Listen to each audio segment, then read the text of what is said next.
Good morning. നമ്മൾ ഇന്ന് പുതിയൊരു ഭാഗം നോക്കാൻ പോകും. നിങ്ങളുടെ ഓൾജിബ്രാക് എക്സ്പ്രഷൻ എന്നുള്ള ചാപ്റ്ററിൽ ലൈക്ക് ആൻഡ് അൺലൈക്ക് ടേംസ്. ഞാൻ ഇവിടെ ഒരു ഓൾജിബ്രാക് എക്സ്പ്രഷൻ എഴുതിയിട്ടുണ്ട്. 2xy minus 3x plus 5xy minus 4. It is an algebraic expression and it has 4 terms. Which are the terms? 2xy minus 3x plus 5xy minus 4. Plus പറയേണ്ട ആവശ്യമില്ല, ഞാൻ വെറുതെ പറഞ്ഞതേ ഉള്ളൂ. ഇവിടെ 4 ടേംസ് ഉണ്ട്. ഇനി then what is like and unlike terms? If the term has same factors, it is called like factors, like terms, and if the term has different factors, it is called unlike terms. എന്താണ്? ടേമുകൾക്ക് same factors ആണെങ്കിൽ അവരെ like term എന്നും, ടേമുകൾക്ക് different ആയിട്ടുള്ള factors ആണെങ്കിൽ അവരെ unlike terms എന്ന് പറയും. നമ്മൾ ഫാക്ടർ എന്നാന്ന് പഠിച്ചു. എന്താണ് ഒരു ടേം എന്തൊക്കെ കൊണ്ടാണ് ഉണ്ടാക്കിയിരിക്കുന്നത്, ഏതൊക്കെ സംഖ്യകൾ അല്ലെ വാല്യൂസ് അല്ലെങ്കിൽ കോൺസ്റ്റന്റ് അതിനകത്ത് വരുന്നുണ്ട്, അതിനെയാണ് നമ്മൾ ഫാക്ടേഴ്സ് എന്ന് പറയുന്നത്. ഞാനിപ്പോൾ ആദ്യത്തെ എഴുതാം. ഇതല്ലേ നമ്മുടെ ആദ്യത്തെ ടേം 2xyയുടെ ഫാക്ടേഴ്സ്. നിങ്ങളൊന്ന് പറഞ്ഞാൽ ഏതൊക്കെയാണ് 2xyയുടെ ഫാക്ടേഴ്സ്? 2xy എങ്ങനെ ഉണ്ടായിരിക്കുന്നത്? 2 into x into y. Then the factors ഏതൊക്കെയാണ്? Factors R 2xy. അങ്ങനെയാണെങ്കിൽ അടുത്തത് എന്താണ്? -3x. -3, how it is formed? -3 into x. Then the factors are -3 and x. You have to take this sign also, -3. Then next one, 5xy. How it is formed? By multiplying 5 into x into y. Then the factors, ഏതൊക്കെ ഇതിന്റെ factors? 5x y. ഇനി next one, it is A constant -4. അതിന് പ്രത്യേകിച്ച് factor ഒന്നുമില്ല.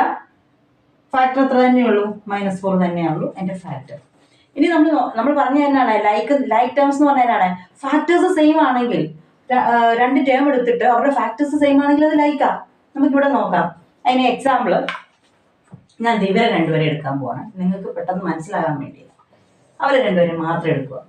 2xy. ആരൊക്കെ ഉണ്ട് അതിനകത്ത്? 2 ഉണ്ട്, x ഉണ്ട്, y ഉണ്ട്, ഇല്ലേ? 5xy. 5 ഉണ്ട്, x ഉണ്ട്, y. ഇതവരുടെ ഫാക്ടേഴ്സാ. 5xy 2xyയുടെ ഫാക്ടേഴ്സാ. നോക്കി നമുക്ക് ഇവർ സെയിം ആണോ നോക്കാം. ഫാക്ടേഴ്സ് സെയിം ആണെങ്കിൽ അവർ ലൈക്ക് ആണെന്ന് പറഞ്ഞില്ലേ? ഇവിടെ നോക്കി, x ഇവിടെ ഉണ്ട്, x ഇവിടെ ഉണ്ട്, y ഉണ്ട്, y ഉണ്ട്. പക്ഷെ ഇവിടെ 2, ഇവിടെ 5. അപ്പൊ ഇവർ ലൈക്കാണോ?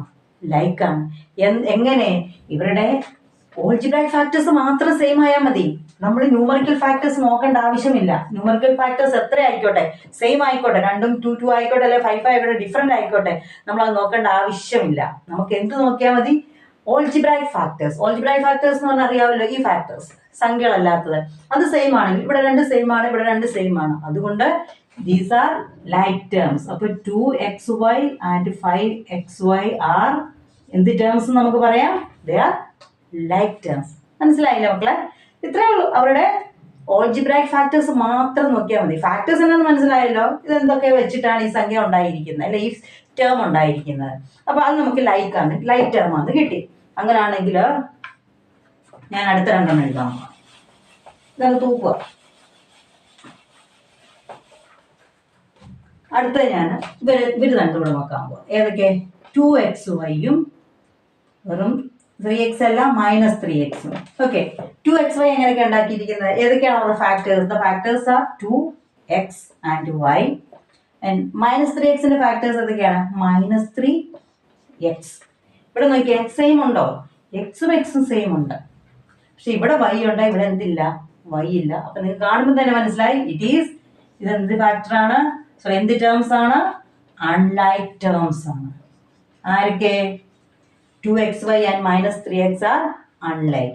ഇനി ഞാൻ 2xyയും അടുത്ത് നോക്കാൻ പോകുന്നത് 2xy ആൻഡ് -4. അത് ടേം ആണല്ലോ.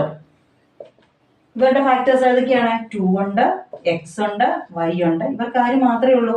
-4 മാത്രമേ ഉള്ളൂ. അപ്പൊ ഇത് രണ്ടും ആരാണ്? അൺലൈക്ക് ടേംസ് ആണ്. ഇനി വേറെ ആരെങ്കിലും തമ്മിൽ നോക്കാനുണ്ടോ? 3xും 5xyയും കൂടെ നോക്കാം. അതും കൂടെ നോക്കിയേക്കാം. അതിന് രണ്ട് ടൈം ആണല്ലോ. 3x എങ്ങനെ ഉണ്ടായിരിക്കുന്നത്? 3യും എക്സും. 5xy എങ്ങനെ ഉണ്ടായിരിക്കുന്നത്? 5x y. മുമ്പേ പറഞ്ഞ പോലെ 2 x ഉണ്ട്, പക്ഷെ y ഇല്ല. അതുകൊണ്ട് ഇവരെന്താണ്? Unlike terms. ഈക്വലൻസ്. സിമ്പിൾ അല്ലേ? ഇത്രയേ ഉള്ളൂ. നിങ്ങൾ എന്ത് നോക്കിയാൽ മതി? ഓൾജിബ്രായിക് ഫാക്ടേഴ്സ് സെയിം ആണോ നോക്കുക. നമ്മൾ ന്യൂമറിക്കൽ ഫാക്ടേഴ്സ് അതിൻ്റെ കൂടെ കിടക്കുന്ന സംഖ്യകൾ നമ്മൾ കൺസിഡർ ചെയ്യേണ്ട ആവശ്യമേ ഇല്ല. ഇങ്ങനെയാണ് ലൈക്ക് ആൻഡ് അൺലൈക്ക് ടേംസ് എന്ന് പറയുന്നത്.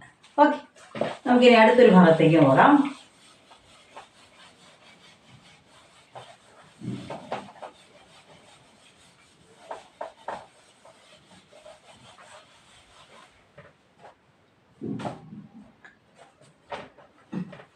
കുറച്ച് എക്സാമ്പിൾസ് നോക്കാവേ.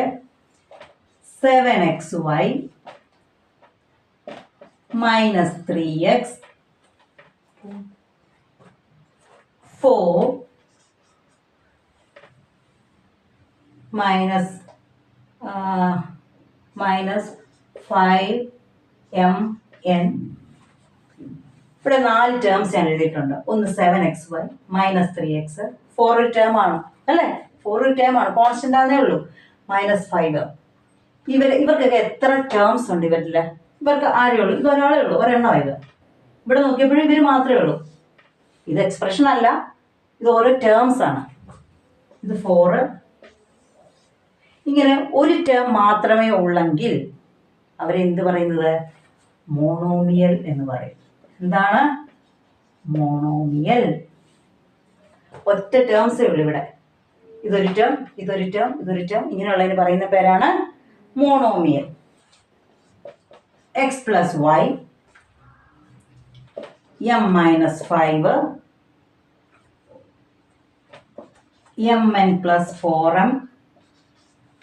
ഇവിടെ നോക്കിയേ, ഇതൊരു എക്സ്പ്രഷനാണ്. എക്സ് പ്ലസ് വൈ ഒരു എക്സ്പ്രഷനാണ് അല്ലേ? ഇവിടെ 2 ടേംസ് ഉണ്ട്. എക്സ് ഒരു ടേം, വൈ ഒരു ടേം. അപ്പൊ ഇവിടെ എത്ര ടേംസ് ഉണ്ട്? 2 ടേംസ്. അപ്പൊ 2 പേരുള്ള നമ്മൾ എന്ത് പറയും? ബൈനോമിയൽ അല്ലേ? ബൈനോമിയൽ. പക്ഷെ ഒരു പ്രത്യേകതയുണ്ട്, ഇവരുടെ ടേംസ് എന്നായിരിക്കണം? അൺലൈക്ക് ആയിരിക്കണം. ലൈക്ക് ടേംസിന് ഒരിക്കലും ബൈനോമിയൽ ആയിട്ട് മാറത്തില്ല. മനസ്സിലായല്ലോ? എക്സ് പ്ലസ് വൈ എന്ന് പറഞ്ഞാൽ ഇവിടെ 2 ടേംസ് ഉണ്ട്, എക്സും വൈയും ഉണ്ട്. പക്ഷെ ഇവർ രണ്ടും ഡിഫറെന്റ് ആണ്. അടുത്ത് നോക്കിയേ, എം മൈനസ് 5. ഇവിടെ എം ഒരു ടേം, -5 ഒരു ടേം. അവർ 2 ടേം ഉണ്ട്, പക്ഷെ അവർ ഡിഫറെന്റ് ആണ്. ഇവിടെ നോക്കിയേ, എം എൻ പ്ലസ് 4m. ഇവിടെ എം എൻ ഒരു ടേം, 4m ഒരു ടേം. രണ്ടുപേരും ഡിഫറെന്റ് ആണ്. ഒരുപോലാണോ? അല്ലല്ലോ. ഇവിടെ എം ഉണ്ട്, ഇവിടെ എം ഉണ്ട്. പക്ഷെ ഇവിടെ എൻ ഉണ്ട്, ഇവിടെ എൻ ഇല്ല. അപ്പൊ ഇവര് എന്താണ്? അൺലൈക്ക് ആണ്. അപ്പം 2 ടേംസും വേണം, പക്ഷെ അവരെന്തായിരിക്കണം?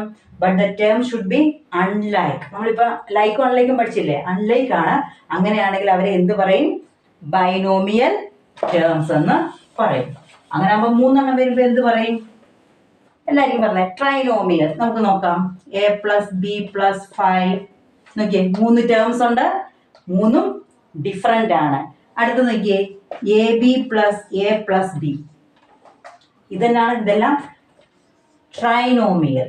ട്രൈനോമിയൽ. ഓക്കെ, ഇവിടെ 3 ടേം, 1 ഇതൊരു ടേം, ഇതൊരു ടേം. ഈക്വൽ ആണ് അവര്. ഇവിടെ എ ഉണ്ട്, എ ഉണ്ട്, പക്ഷെ ഇവിടെ ബി ഉണ്ട്, ഇവിടെ ബി ഇല്ല. ഇവിടെ ബി ഉണ്ട്, ഇവർ രണ്ടോട് നോക്കുകയാണെങ്കിൽ ഇവർ രണ്ടും ബി ആണ്, പക്ഷെ എ ഇല്ല. ഇവരെല്ലാം അൺലൈക്ക് ആണ്, അൺലൈക്ക് ടേംസ് ആണ്. ഇങ്ങനെയുള്ളതിന് പറയുന്ന പേരാണ് ട്രൈനോമിയൽ. അടുത്തൊരെണ്ണം നോക്കിയേ, 3x² പ്ലസ് 5x പ്ലസ് 2. ഇവിടെ എത്ര ടേംസ് ഉണ്ട്? ഇതൊരു ടേം, ഇതൊരു ടേം, ഇതൊരു ടേം. ഇതെല്ലാം ലൈക്ക് ആണോ? അല്ലല്ലോ. ഇവിടെ എക്സ് ഉണ്ട്, പക്ഷെ ഇവിടെ എത്ര എക്സ് ഉണ്ട്? x² എന്നാണ്. അപ്പൊ ഇവിടെ എത്ര എക്സ് ഉണ്ട്? 2 എക്സ് ഉണ്ട്. നമ്മൾ തുടക്കത്തിൽ പറഞ്ഞായിരുന്നു x² എന്ന് പറഞ്ഞാൽ x × x എന്നാണ്. അപ്പൊ ഇവിടെ എക്സ് ഉണ്ട്, ഇവിടെ ഒന്നുമില്ല. അപ്പൊ ഇതിന്റെ അർത്ഥം ഇത് 3ഉം ഡിഫറെന്റ് ആണ്, ഇത് അൺലൈക്ക് ആണ്. അപ്പൊ 3 ടേമും ഉണ്ട്. ഇതിന് പറയുന്ന പേരാണ് ട്രൈനോമിയൽ എന്ന് പറയും. അപ്പം ഞാൻ വേറൊരു എക്സാമ്പിൾ പറയാം. A B plus A plus B plus 5. ഇവിടെ എത്ര ടേം ഉണ്ട്? 1 2 3 4 ടേംസ് ഉണ്ട്. ഓരോന്നും ഡിഫറെന്റ് ആണ് അല്ലേ? പക്ഷെ ഇതിപ്പോ ട്രൈ ആണോ? അല്ല. ഇത് 3 എണ്ണത്തിലും കൂടുതലുണ്ട്. 3 എണ്ണത്തിൽ കൂടുതലുള്ളതിനെ നമ്മൾ പറയുന്ന പേരാണ് പോളിനോമിയൽ. എന്താണ്? പോളിനോമിയൽ എന്നായിരിക്കും നമ്മൾ പറയുന്നത്. ഒരെണ്ണമാണെങ്കിൽ മോണോമിയൽ. ഇത് കണ്ടോ, 7xy. ഇതൊക്കെ ഓരോന്നും ഓരോ ടേംസ്. 7xy ഒരെണ്ണം, -3x ഒരെണ്ണം, കോമ ഇട്ടിട്ടുണ്ട് ഇതിൻ്റെ ഇടയ്ക്ക്, 4 ഒരെണ്ണം -5 ഒറ്റ ടേമേ ഉള്ളൂ അല്ലേ. അപ്പം ഇങ്ങനെയുള്ളതിന് പറയുന്ന പേരാണ് മോണോമിയൽ. നമുക്ക് ലൈക്ക് അൺലൈക്ക് നോക്കേണ്ട ആവശ്യമില്ല, കാരണം ഒറ്റ ടേമേ ഉള്ളൂ. പക്ഷേ ബൈനോമിയൽ ട്രൈനോമിയൽ ഒക്കെ എഴുതുമ്പോൾ ഇപ്പൊ നോക്കിയാൽ x+y ഇത്രയാണ് 2 ടേം ഉണ്ട്. അപ്പൊ ഇതെന്നാണ് ബൈനോമിയൽ ആണ്. അത് തന്നെയല്ല ഇവിടെ ടേംസ് എന്തായിരിക്കണം, ഡിഫറെന്റ് ആയിരിക്കണം. ഇങ്ങനെയുള്ളതിന് പറയുന്ന പേരാണ് ബൈനോമിയൽ. 3 എണ്ണം ആണെങ്കിൽ 3 ടേംസ് വരുവാണെങ്കിൽ trinomial the term should be unlike, different ആയിരിക്കണം കേട്ടോ. അപ്പം ഇത്രയുള്ള ഇതിനകത്ത് പറയാൻ മോണോമിയൽ, ബൈനോമിയൽ, ട്രൈനോമിയൽ. അതിൽ കൂടുതലുള്ളതിനെ നമ്മൾ എന്നാ പറയും, പോളിനോമിയൽ എന്ന് പറയും. ഓക്കെ. അപ്പം വേറൊരു എക്സാമ്പിൾ ഞാൻ പറയാം. x+y+5z, x+y+5x ഇതോടെ നോക്കിയേക്കാം. x+5y+5x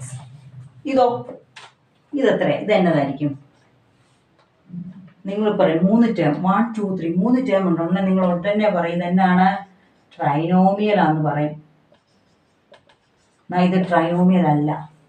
കാരണം ഇവിടെ ടേംസ് നമ്മൾ പറഞ്ഞ ട്രൈനോമിയൽ ആകണമെങ്കിൽ, ബൈനോമിയൽ ട്രൈനോമിയൽ ഒക്കെ ആകണമെങ്കിൽ the term should be unlike ആയിരിക്കണം. ഇവിടെ ലൈക്കാണ്. ഇവിടെ നോക്കിയേ, ഇതും അൺലൈക്കാ. ഇവിടെ എക്സ് മാത്രമേ ഉള്ളൂ, ഇവിടെ വൈ മാത്രമേ ഉള്ളൂ. പക്ഷെ ഇവർ രണ്ടുപേരും നോക്കിയേ, ഇവിടെ എക്സിന് എക്സ് മാത്രമേ ഉള്ളൂ ഫാക്ടർ. ഇത് 5x. ഇതിന് ഫാക്ടേഴ്സ് ഏതൊക്കെയാണ്? 5ഉം എക്സും ഉണ്ട്. പിന്നെ എങ്ങനെയാണ് അങ്ങനെ ആയത്? ഇവിടെ നോക്കി, ഇവിടെ എക്സ്, ഇവിടെ 5 ഉണ്ട്, ഇവിടെ 5 ഇല്ല. നമ്മൾ പറഞ്ഞായിരുന്നു ലൈക്ക് ആകണമെങ്കിൽ ന്യൂമറിക്കൽ വാല്യൂ നോക്കേണ്ട ആവശ്യമില്ല, അവിടെ സംഖ്യകൾ നോക്കേണ്ട ആവശ്യമില്ല. എന്ത് മാത്രം നോക്കിയാൽ മതി, അവിടെ ഓൾജിബ്രായിക് ഫാക്ടേഴ്സ് മാത്രം നോക്കിയാൽ മതി. മനസ്സിലായോ? അപ്പൊ ഇവിടെ ഓൾജിബ്രായിക് ഫാക്ടേഴ്സ് നോക്കുമ്പോൾ ഇവിടെ എക്സ് ഉണ്ട്, ഇവിടെ എക്സ് ഉണ്ട്. അപ്പൊ ഒരു കറക്റ്റ് അല്ലേ, അവർ ലൈക്ക് അല്ലേ? അപ്പം ലൈക്ക് വന്നു കഴിഞ്ഞാൽ കേട്ടോ, x+y+x ഇത് ട്രൈനോമിയൽ അല്ല, ഇറ്റ് ഈസ് നോട്ട് ട്രൈനോമിയൽ. ഇത് പൊളിനോമിയൽ ആണ്, പക്ഷെ നമ്മൾ ട്രൈനോമിയലിനകത്ത് ഇത് പറയില്ല.